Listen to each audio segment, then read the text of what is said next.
Bonjour, bonsoir, bonne nuit, je ne sais pas, et bonne année 2021. Bienvenue sur Radio Thaïlande. Avant de développer le début de mon propos de candidat à la présidentielle, je tenais à remercier mes fidèles, mes fans, on pourrait le dire comme ça. Ils sont relativement peu nombreux à ce jour.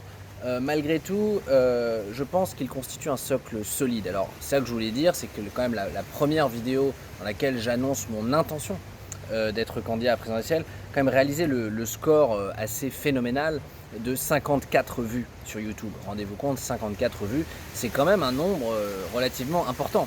Il faut quand même, si je devais compter là, 1, 2, 3, 4 jusqu'à 54, ça prendrait quand même un certain temps. Mais je vois déjà, j'entends déjà les gens dire oui, ton socle il est quand même tout petit. Bon, à cela je répondrais, je ne pense pas, vous savez, qu'il y ait de petits socles ou de grands socles. Je pense qu'il y a avant tout des socles qui doivent avant tout se définir par leur qualité, leur solidité, leur densité, leur ancrage au sol, leur capacité à soutenir un édifice qui, dans le cas qui nous occupe, est un édifice présidentiel. Voilà. Donc, peu importe la taille du socle, le socle est solide et c'est sur ce socle que je vais développer effectivement un édifice, et l'édifice c'est le projet. Voilà. Le projet de ma candidature qui, je le rappelle, se décline en 3 piliers. Refaire nation, reprise en main des citoyens, reprise en main de leur destin par les citoyens, croître autrement. Voilà, ce sont les 3 piliers de mon projet pour la campagne présidentielle de 2022. Juste avant de développer donc le premier thème aujourd'hui, d'ailleurs le premier sous-thème du premier pilier, non, alors continuons là-dessus, après je ferai une petite parenthèse. Donc dans le premier pilier, refaire nation, il va y avoir 3 temps. Voilà, j'ai décidé de diviser les piliers en temps. Il y aura donc le fait de refaire équipe, en fait, être une équipe. Tous les Français doivent être une équipe. Voilà, ça c'est le premier temps. Et donc ne pas s'opposer les uns aux autres, puisque une équipe qui s'oppose les uns aux autres, prenez effectivement une équipe de football, si les gars jouent l'un contre l'autre, vous voyez, si prenez l'équipe de France contre l'équipe d'Allemagne, et puis imaginez que dans l'équipe de France, il y a 4-5 mecs qui se mettent à tirer, vous voyez, à jouer avec les Allemands. Compliqué. Donc être une équipe. Une fois qu'on sera une équipe, alors on pourra parler de la place de cette équipe, de son influence surtout en Europe et dans le monde. Donc le deuxième temps, ce sera comment avoir une influence positive en Europe. Quelle influence veut-on avoir? Quelle est la vision de l'Europe qu'on veut avoir et comment on essaye d'influer positivement pour aller vers ça. Et même chose après dans le monde. Donc ça, ce seront les 3 temps du pilier refaire nation. Et alors, attention, parce que vu quand même, je vous rappelle, je suis candidat à l'élection présidentielle, donc il y en a un peu là-dedans, je suis capable de faire des sous-temps. Il y a des temps et il va y avoir des sous-temps qui sous-tendent ma candidature. Donc, dans le premier temps, faire équipe, il va y avoir 3 sous-temps où on va essayer de développer différents types d'opposition classiques, très classiques entre les Français, et essayer de voir comment, enfin, de dire en fait tout simplement, il n'y a pas en comment, c'est de dire qu'il faudrait arrêter. Voilà. Je vous demande de vous arrêter. De vous opposer. Je vous demande de vous arrêter de vous opposer. Voilà. Donc, il y a les oppositions très classiques qu'on va développer. C'est français de souche contre français d'origine. Voilà. Ça, ce sera un sous-temps. Il y aura, mais qu'on fera plus tard, il y aura bourgeois contre peuple. Voilà, la lutte des classes, la base. Mais aujourd'hui, je voulais avoir un mot sur une opposition, d'ailleurs, qui est peut-être moins classique, qu'on en parle moins souvent. Elle est d'ailleurs moins frontale. Mais c'est français de France, français de l'étranger. Voilà, donc c'est là la petite parenthèse, je suis un français de l'étranger et je voulais juste vous montrer un petit peu aujourd'hui le cadre dans lequel je fais cette vidéo. On est dans un petit hôtel bord de plage, on verra la plage tout à l'heure. Sans prétention, on est sur du bungalow construction bois, des intérieurs je ne vous ferai pas voir, mais on est quand même sur quelque chose d'assez c'est propre mais modeste, on va dire, des salles de bain sans aucune prétention, enfin rien n'a de prétention là-dedans, mais c'est assez sympa. Vous voyez, je me suis fait livrer livré, ils m'ont servi un petit fried rice, comme on dit ici, hein, un riz frit qui a dû coûter 1,50 € comme les riz frits en Thaïlande. Donc je ne suis pas, si vous voulez, dans un endroit qu'on pourrait qualifier de luxueux, hein, ou d'ostentatoire, pas du tout. Je suis d'ailleurs sur une île qui s'appelle Koh Larn, qui se trouve être en face de la station balnéaire de Pattaya, à 2 heures au sud de Bangkok. Et c'est une île où il y a quand même à 90% des gens qui sont là, ce sont des Thaïlandais. Ouais, très peu d'étrangers. Bon, déjà, en ce moment en Thaïlande, c'est vrai qu'il y a très peu d'étrangers touristes, puisqu'on ne peut pas vraiment venir. Mais même si vous voulez, les expatriés, d'ailleurs on va y revenir, voilà, les Français de l'étranger vivant en Thaïlande, qui sont plutôt expats dans des grandes boîtes, etc., ils vont plutôt se retrouver dans des îles un peu plus accessibles par avion, par exemple, comme Phuket, Samui, ou dans des endroits où il y a des hôtels un peu plus justement luxueux. Parce qu'en fait, sur cette île, vous n'avez pas vraiment d'hôtel luxe, avec la piscine, le service 5 étoiles ou 4 étoiles, non. On est sur du basique, mais c'est franchement très agréable. Ça représente un peu ma personnalité, c'est pour ça que je voulais vous le montrer. Je ne serai pas effectivement un président Phuket, quoi. Voilà, je ne suis pas Phuket, yachts, etc. Maintenant, je ne suis pas non plus un président qui va s'interdire de passer des moments agréables, vous voyez. Et c'est pour ça qu'on ira voir la plage tout à l'heure, parce que c'était un des débats que j'ai eu. J'ai fait une première prise et j'ai eu des échanges avec quelques-uns de mes plus proches fans conseillers. Ils disaient oui, tu vas te faire démonter si tu fais une vidéo sur la plage, les gens sont enfermés dans le froid. Bon, certes, j'ai de la chance d'être là, mais encore une fois, je l'ai aussi, voilà, c'est un parcours que j'ai créé. Aujourd'hui, je suis là, j'ai envie de développer des idées pour la France, je le fais. Alors le fait que je sois effectivement au soleil et au bord d'une plage, eh bien, voilà, c'est comme ça. C'est comme ça. Si ça en fait grincer des dents certains, ça en fera grincer des dents certains. Mais je préférerais pas, puisqu'effectivement, l'idée, c'est d'être une équipe. Et voilà, je suis sûr qu'il y a des gens que vous adorez, hein, comme Zidane, ou alors qui sont les plus populaires récemment. On a vu Goldman. Voilà, ça m'étonnerait que Goldman passe ses vacances à Châteauroux, vous voyez. Bon, donc vous aimez certainement des gens sans toujours savoir, voilà, ces gens ont une belle vie en fait la plupart du temps. Et tant mieux, c'est très bien, hein, que les gens aient une belle vie, il ne faut pas s'en plaindre. Donc ma vie, elle est pas mal maintenant, et voilà, on est le 1er de l'an, là je suis en vacances pour 4 jours, la plupart du temps ma vie elle ressemble pas à ça. Je suis dans un appart, dans une ville qui peut être un peu polluée, qui s'appelle Bangkok. Discrétion terminée. Les Français de l'étranger, donc aujourd'hui. Alors, ça va être assez vite parce que j'ai pas un grand développement de campagne à faire sur les Français de l'étranger. Pourquoi ? Parce que en fait, les Français de l'étranger représentent un enjeu électoral relativement mineur. Si vous voulez, hein. Donc on estime à 2,5 millions les personnes installées à l'étranger. Donc ça fait moins de 5% de la population. En plus, il y a un taux d'abstention chez les Français de l'étranger qui est plus important que la moyenne. Donc si vous voulez, en tant que président, si je raisonnais d'une manière un petit peu électorale, électoraliste, voire politicienne, j'aurais tendance à évacuer rapidement le sujet des Français de l'étranger, ma foi. De toute façon, les Français de l'étranger, pour peu que vous ayez un positionnement... non mais d'ailleurs en plus je connais pas bien la carte politique des Français de l'étranger, mais je pense que le Français de l'étranger vote quand même plutôt plus à droite qu'à gauche. Voilà, et surtout, mais ils votent un peu moins parce que le Français de l'étranger, ça veut dire que c'est pas vraiment un problème non plus pour le pays, les Français de l'étranger, même si... Alors, il y a deux visions, ça je voulais quand même dire. Mais pour le Français de France, je pense qu'il y a deux façons de voir le Français de l'étranger. Certains d'entre vous, Français de France, vont peut-être nous voir comme des aventuriers, un peu des gens qui sont partis à l'aventure, ils vont peut-être valoriser ce côté-là, peut-être se dire au fond d'eux qu'aussi ils auraient peut-être bien aimé vivre à l'étranger quelques années ou pour toujours. Dans mon cas, c'est pour toujours. Sous parenthèse, je vais essayer de ne pas te perdre, on va finir sur les deux visions du Français de France, du Français de l'étranger, aventurier ou déserteur. Voilà, certains d'entre vous vont peut-être nous voir comme des déserteurs, voilà, des mecs qui sont partis systématiquement louches, certainement pour ne pas payer d'impôts, voire pour s'en mettre plein les fouilles. Et ça me rappelle, petit clin d'œil quand même aux électeurs mélenchonistes, qu'il y a de ça 2 ans, j'avais fait quelques vidéos un peu politiques. À l'époque, je commentais la campagne de 2017. À l'époque, je n'étais pas encore candidat moi-même. J'avais fait une vidéo un petit peu dure sur Mélenchon. Et alors là, on a ces trolls qui sortent à l'attaque. Et simplement parce que je portais ces lunettes quand même, et que je conduisais une voiture, globalement, et que j'habitais en Thaïlande. Voilà, donc lunettes de soleil. Bon, en l'occurrence, Ray-Ban authentique, ça, effectivement, je ne porte qu'un type de lunettes, ce sont des Ray-Ban authentiques. C'est les très très rares choses où j'achète de la marque. Je dis j'achète parce que ça m'arrive de les perdre, mais bon, une paire dure généralement 3 ans. Voilà. Tous les 3 ans, je rachète une paire de Ray-Ban. Voilà. À part ça, je ne m'habille pas en marque pour information, alors quand je serai président, il faudra voir, peut-être que je devrais voire à négocier pour avoir des costumes taillés sur mesure, mais qui ne soient pas de marque. Voilà, je veux pas un truc de marque.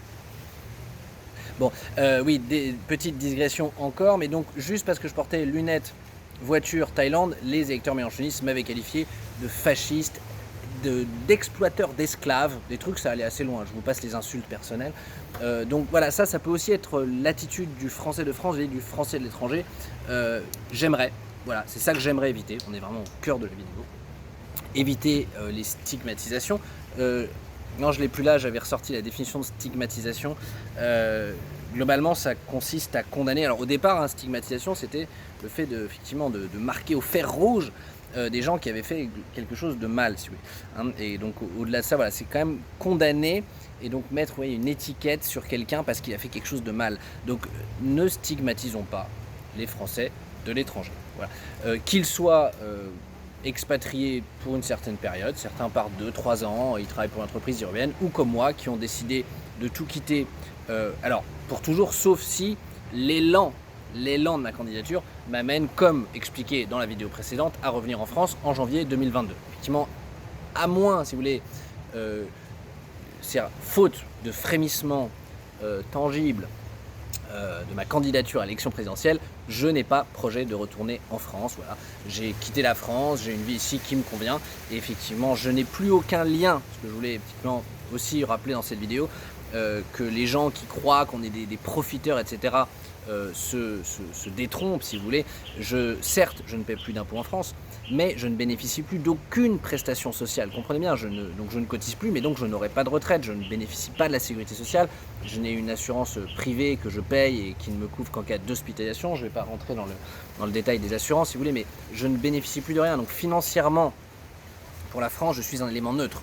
Dans un système par répartition comme la France, de redistribution, il y a ceux qui contribuent plus qu'ils ne reçoivent, il y a ceux qui reçoivent plus qu'ils ne contribuent, et souvent ceux qui reçoivent plus qu'ils ne contribuent vont avoir tendance à penser que ceux qui contribuent plus qu'ils ne reçoivent gagnent toujours trop et sont des méchants. Bon, mais ça, on ne va pas rentrer dans le conflit non plus.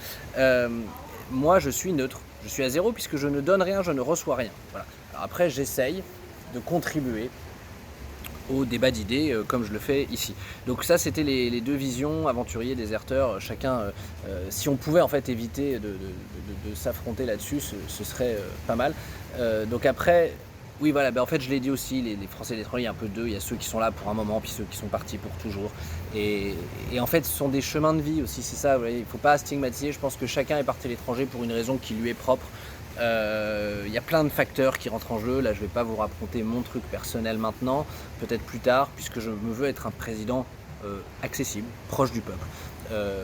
Un président que vous connaîtrez personnellement, vous saurez en gros qui est Largo quand j'aurai donné mon vrai nom, puisqu'aujourd'hui je suis encore sous un pseudonyme de candidat, Largo, et le jour où j'aurai passé le 1 million de vues, ce que j'ai décidé, alors je dévoilerai mon véritable nom, prénom. En attendant, sous le pseudonyme, tout ce que je raconte de ma vie est authentique. Donc, on va terminer sur une proposition. Je voulais quand même terminer sur une proposition concrète. Rapport aux Français de l'étranger. Proposition qui... donc c'est une sorte de promesse aussi, si on veut. Bon, c'est vrai que c'est pas énorme, mais quand même ça s'inscrit dans une direction, ce que je vais essayer de faire aussi, toujours terminer les vidéos par une proposition concrète qui s'inscrit dans une direction, une vision. Les Français de l'étranger, comme je disais, c'est pas vraiment un problème finalement. Bon voilà, j'ai pensé qu'est-ce qu'on pourrait faire pour eux, les Français de l'étranger, parce que quand on parle, j'ai un peu suivi une candidature à une députation Français de l'étranger ici. Bon, les histoires, on parle de visa pour la campagne qui veut rentrer en France, on parle on parle de sujets FEI, la couverture, la CFE, bon, la sécurité sociale. Les sujets, on sent le débat est pas passionné, quoi. On sent bien que les gens, bon, de toute façon, ils sont là, ils ont leur vie, ils se démerdent. Le Français de l'étranger n'attend pas énormément de la France, et la France les a un peu oubliés. Donc, sur ce constat, je me dis, bon, qu'est-ce qu'on pourrait faire un peu de sympa, quoi, quand même, qui recréerait un peu de lien. Eh bien, j'ai eu l'idée suivante. En tant que président de la République, je créerai le site internet expérienceétranger.com.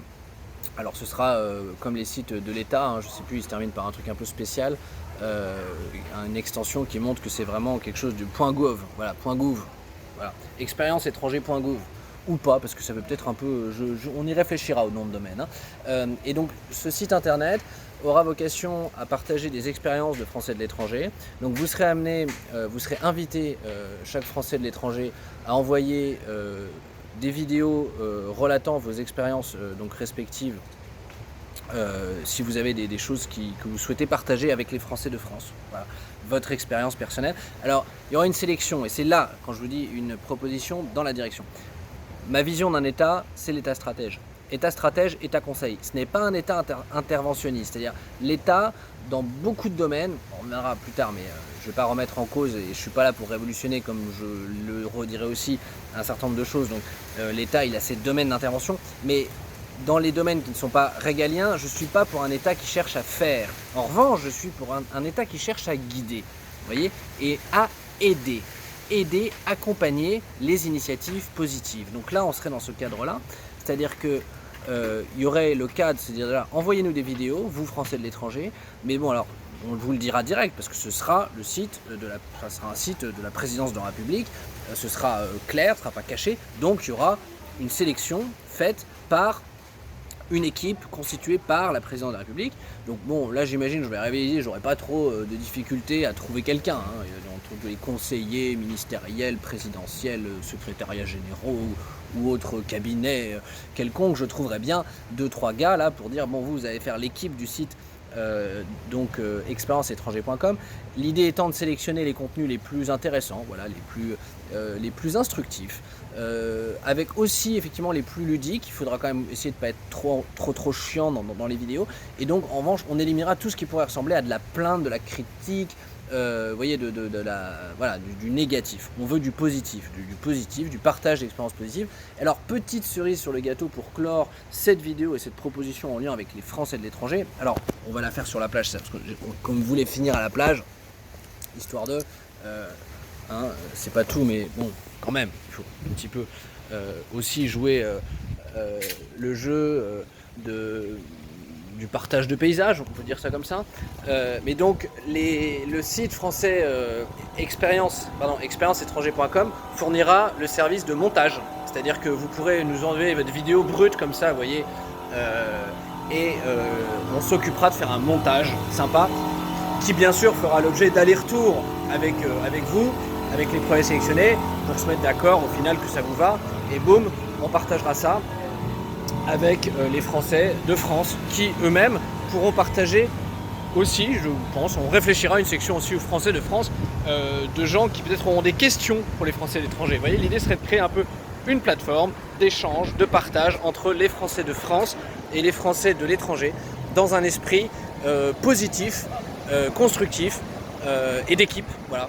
On n'est pas là pour s'insulter, on n'est pas là pour être jaloux. Voilà, je voulais terminer là-dessus parce que je sais très bien que c'est ça le truc. Les gars vont dire ouais, le mec quand même, il fait chier, il est à la plage, il fait beau, il fait 22 degrés. Et là, je vais devoir vous laisser parce que j'ai un cours de parapente. Voilà. Donc au cas où vous m'élisez président, sachez que vous aurez un président qui sera potentiellement capable de faire des sauts en parapente, ce qui peut quand même, en cas d'urgence, vous voyez, ou en cas de guerre, voilà, c'est quand même un petit atout. Le gars, il peut sauter. Alors, je serais quand même en mode débutant, c'est-à-dire que je serais peut-être capable comme ça de sauter de collines pas trop hautes, quand il n'y a pas trop de vent. Par exemple, aujourd'hui, il vent à 25 km/h, c'est déjà trop pour moi. Je ne pourrais pas m'envoler. Pour l'instant, j'en suis encore à essayer de manier la voile sur la plage. Mais vous voyez quand même un président de la République qui fait des sports qu'on pourrait qualifier d'extrême. Donc, vous pouvez quand même vous sentir d'une certaine manière un peu rassuré, sécurisé. En cas d'incident, on va dire diplomatique important, je saurais faire preuve de sang-froid et de self-control.